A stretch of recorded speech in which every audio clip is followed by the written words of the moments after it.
नमस्ते दोस्तों, कैसे हो आप सभी। दोस्तों, आज की इस क्लास में हम फास्ट कंटिन्यूअस टेंस के बारे में चर्चा करेंगे। अगर किसी ने हमारी पिछली कक्षाएं नहीं देखी है तो हमारे YouTube चैनल पर जाकर हमारी पिछली कक्षाएं देख सकता है। उसमें हमने प्रेजेंट टेंस और पास्ट टेंस का इंडिपेंडेंट बहुत ही शानदार तरीके से करवा रखा है। ठीक है दोस्तों, आइए बिना समय गवाए क्लास स्टार्ट करते हैं। फास्ट कंटिन्यूअस टेंस कौन सा टेंस दोस्तों? Past continuous tense. सबसे पहले मैंने आपको बताया था कि आपको टेंस की पहचान आना जरूरी है, जब भी आप उस टेंस का इंग्लिश में ट्रांसलेशन कर सकते हैं। ठीक है दोस्तों, इसलिए हमें पता है पास्ट कंटिन्यूअस टेंस की पहचान होती है हिंदी वाक्य के अंत में रहा प्लस थ, हुआ प्लस थ आदि शब्द आते हैं। ठीक है दोस्तों, सबसे पहले हम सिंपल सेंटेंस पढ़ते हैं, फिर नेगेटिव सेंटेंस पढ़ते हैं, फिर इंट्रोगेटिव सेंटेंस पढ़ते हैं, फिर इंट्रोगेटिव नेगेटिव सेंटेंस पढ़ते हैं। दोस्तों, सबसे पहले हम सिंपल सेंटेंस पढ़ते हैं। सिंपल सेंटेंस बिल्कुल साधारण प्रकार का वाक्य होता है, उसमें क्या और नहीं का प्रयोग नहीं होता है। जैसे राम विद्यालय जा रहा था, ये बिल्कुल साधारण प्रकार का वाक्य है, इसमें क्या और नहीं का प्रयोग नहीं हो रहा है। इसलिए दोस्तों मैंने आपको बताया था कि सेंटेंस की पहचान के साथ साथ आपको यह भी पता रहना चाहिए टेंस का कौन सा प्रकार है। यहां आपको पता है कि रा प्लस थ आ गया इसलिए तो पास्ट है, रा आ गया इसलिए ये कंटिन्यूस है। तो ये हो गया आपकी फास्ट कंटिन्यूस टेंस का सिंपल सेंटेंस दोस्तों। उसके बाद में आपको पता रहना चाहिए कि फास्ट कंटिन्यूस टेंस में किस एचवी का प्रयोग होता है। वर्ब की पोस्ट फॉर्म में आईएनजी लगता है। ठीक है दोस्तों, पास्ट कंटिन्यूअस टेंस में वाज वर्ब का प्रयोग होता है। किसका प्रयोग होता है? वाज वर्ब का प्रयोग होता है और वर्ब की फर्स्ट फॉर्म में आईएनजी लगती है। दोस्तों, कंटिन्यूअस कोई सा भी टेंस हो उसमें वर्ब की फर्स्ट फॉर्म में आईएनजी लगेगा ही लगेगा दोस्तों। ठीक है, वाज का प्रयोग किसके साथ होता है? एक वचन कर्ताओं के साथ होता है। वर्ब का प्रयोग किसके साथ होता है? वो वचन कर्ताओं के साथ होता है। ठीक है दोस्तों, सिंपल सेंटेंस साधारण वाक्य, राम विद्यालय जा रहा था। दोस्तों, इसमें क्या और नहीं का प्रयोग नहीं हुआ, इसलिए ये हो गए बिल्कुल साधारण वाक्य। राम विद्यालय जा रहा था, आपने इसकी पहचान तो कर ली, रहा प्लस था आ गया इसलिए ये पास्ट कंटिन्यूअस टेंस है। लेकिन किस सब्जेक्ट के साथ कौन सी एचवी का प्रयोग होगा ये आपको पता रहना चाहिए। बाज का प्रयोग एक वचन कर्ताओं के साथ होता है, वर का प्रयोग बहुवचन कर्ताओं के साथ होता है। यहाँ राम सब्जेक्ट है, राम के साथ इसलिए किसका प्रयोग कर दिया हमने? वाज का प्रयोग कर दिया दोस्तों, राम वाज। उसके बाद में वर्ब की फर्स्ट फॉर्म में क्या आता है? आईएनजी लगता है। जाना क्या है? वर्ब है। वर्ब की फर्स्ट फॉर्म गो होती है, जाना की। सेकंड फॉर्म बेंड होती है और थर्ड फॉर्म क्या होती है? गोन होती है। इसलिए हमने लगा दिया GOING, गोइंग। ठीक है दोस्तों, एक स्थान से जाकर दूसरे स्थान में मिलते हैं जो टू का प्रयोग किया जाता है, इसलिए हमने लगा दिया Ram was going to school. ठीक है दोस्तों, सबसे पहले क्या आता है? सूत्र देखिए, सब्जेक्ट आता है। सब्जेक्ट के अनुसार बाज वर्ग का प्रयोग किया जाता है।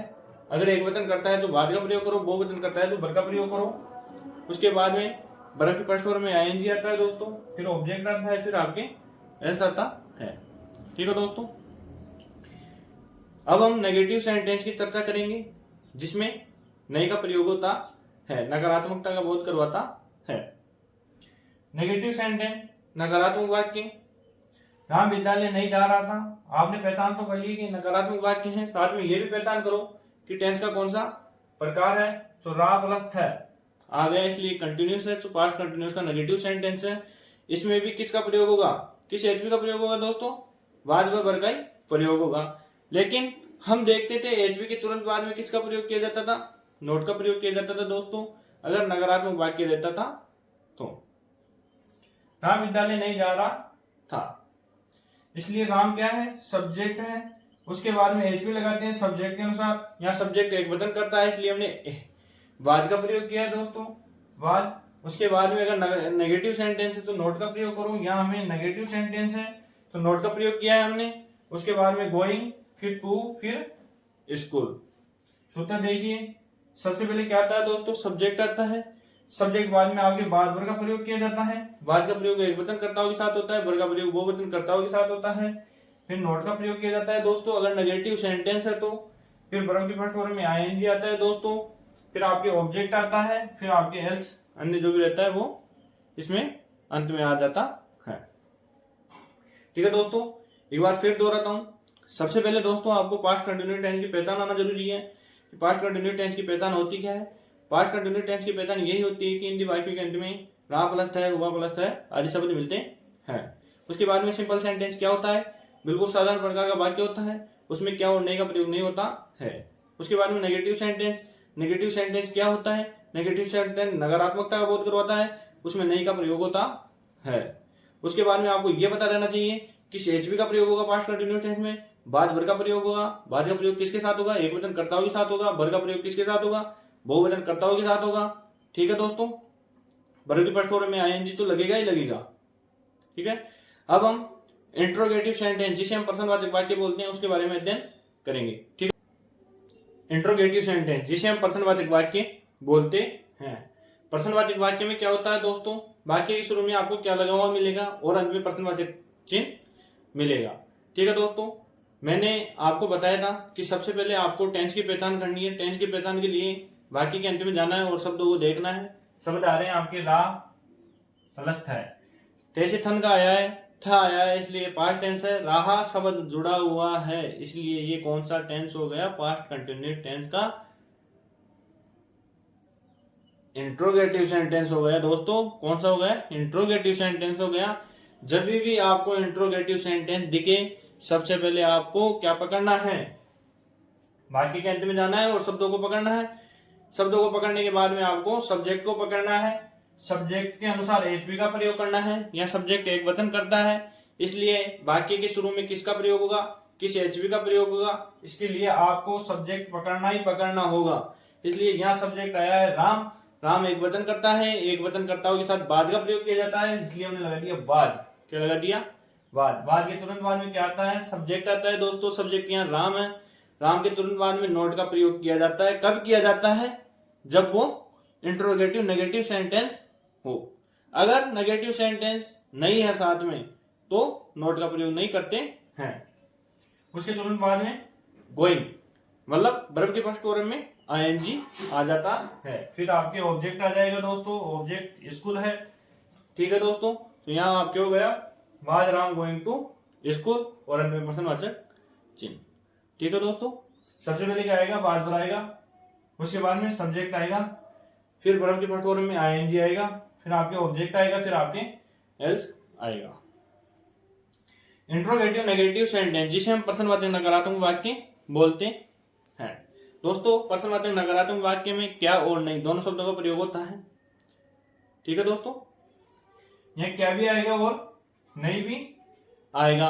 उसी तरीके सबसे पहले आपको वाक्य के अंत में जाना है और शब्दों को पकड़ना है कि शब्द कौन से आए हैं, उसी के अनुसार टेंस की पहचान करनी है। यहाँ रहा प्लस था आया है, इसलिए ये हो गया पास्ट कंटिन्यूस टेंस। उसके बाद में आपको पता रहना चाहिए किस एचवी का प्रयोग होगा, वाज भर का प्रयोग होगा। वाज का प्रयोग किसके साथ होगा? एक वचन कर्ताओं के साथ होगा। भर का प्रयोग किसके साथ होगा? वो वचन कर्ताओं के साथ होगा। उसके बाद में आपको देखना है सब्जेक्ट कौन सा है। सब्जेक्ट के अनुसार वाज और भर का प्रयोग करना है। यहाँ राम सब्जेक्ट है। क्या सब्जेक्ट है? राम सब्जेक्ट है। राम के साथ किसका प्रयोग होगा? बाज का प्रयोग होगा दोस्तों, इसलिए हमने बाज लगा दिया। उसके बाद में सब्जेक्ट आ जाता है। सब्जेक्ट के तुरंत बाद में नोट आता है। अगर नेगेटिव सेंटेंस रहता है तो यहाँ नेगेटिव सेंटेंस है, इसलिए हमने लगा दिया नोट। उसके तुरंत बाद में वर्ब की फर्स्ट फॉर्म में आईएनजी, चाहे कंटिन्यूस कोई सा भी हो दोस्तों, उसमें आईएनजी आएगा ही आएगा वर्ब की फर्स्ट फॉर्म में। ठीक है, यहाँ गो है, गो के अंदर आईएनजी लगा दिया तो गोइंग हो गया। टू स्कूल, एक स्थान से दूसरे स्थान पर जाकर मिलते हैं तो टू का प्रयोग किया जाता है, इसलिए हो गया Ram was Ram not going to school. Was Ram not going to school. सूत्र सबसे पहले किसका प्रयोग होगा दोस्तों? वाज भर का प्रयोग होगा। उसके बाद में आपके सब्जेक्ट आएगा। सब्जेक्ट के तुरंत बाद में नोट आएगा। नोट के तुरंत बाद में वर्ब के फर्स्ट फॉर्म में आईएनजी आएगा, फिर आपके ऑब्जेक्ट आएगा, फिर आपके एल्स आएगा। ठीक है दोस्तों, एक बार आपकी नोटबुक में लिख लीजिए आप नोट लगा के।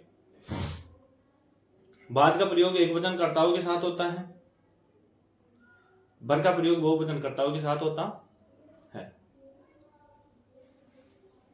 ठीक है दोस्तों, आपको आज की क्लास पसंद आई होगी, इसलिए दोस्तों क्लास को ज़्यादा से ज़्यादा लाइक कीजिए, शेयर कीजिए और हमारे YouTube चैनल को सब्सक्राइब कीजिए। धन्यवाद दोस्तों।